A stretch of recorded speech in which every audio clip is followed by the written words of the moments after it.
I remember the day by the smell first. Not by the theft.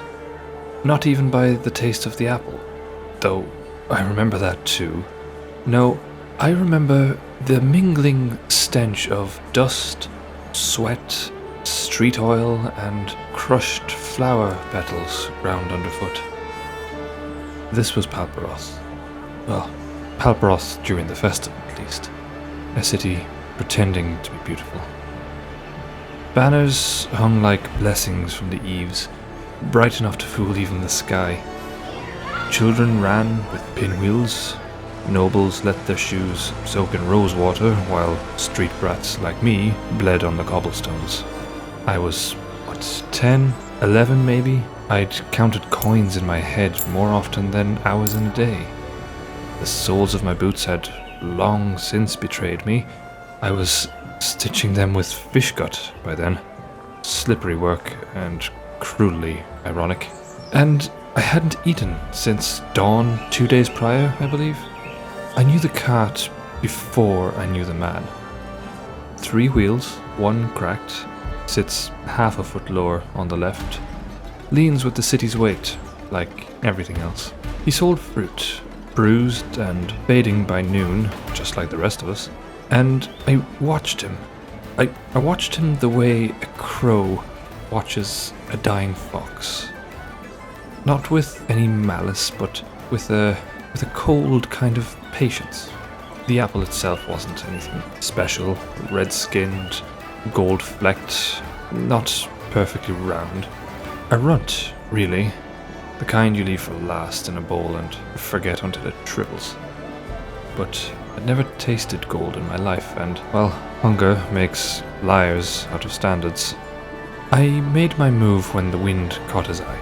A gust, festival ribbons tangled a noblewoman's hat, a child tripped over a stray drum, and the merchant turned, just for a second.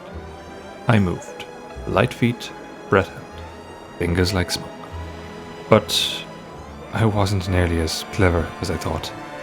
His hand, calloused, fast, and unrelenting, caught my collar like a fisherman snaring a minnow. I didn't even struggle. I just stared forward and waited for the blow, or the shouting, but it didn't come. Instead, the man leaned in, eyes like slate, calm, quietly almost disappointed, and he said, "If you're going to steal, boy, at least do it right." That was the first time I met Elendor Thistlenooke. Not in the ballroom, not in the parlour of some noble's estate. In the gutter, in the festival chaos, with my fingers stained in apple wax and shame. He made me give it back. The apple. Not to him, but to the merchant.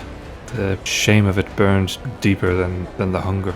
Then he bought 3 apples, gave them to me, and of course made me pay him back for every single one. Not in coin, but in lessons.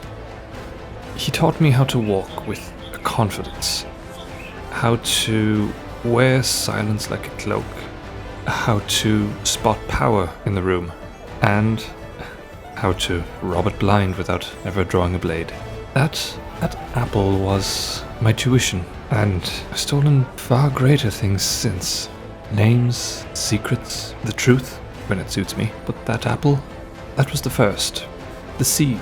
And the funny thing is, if I'd gotten away with it, I might never have learned a damn thing.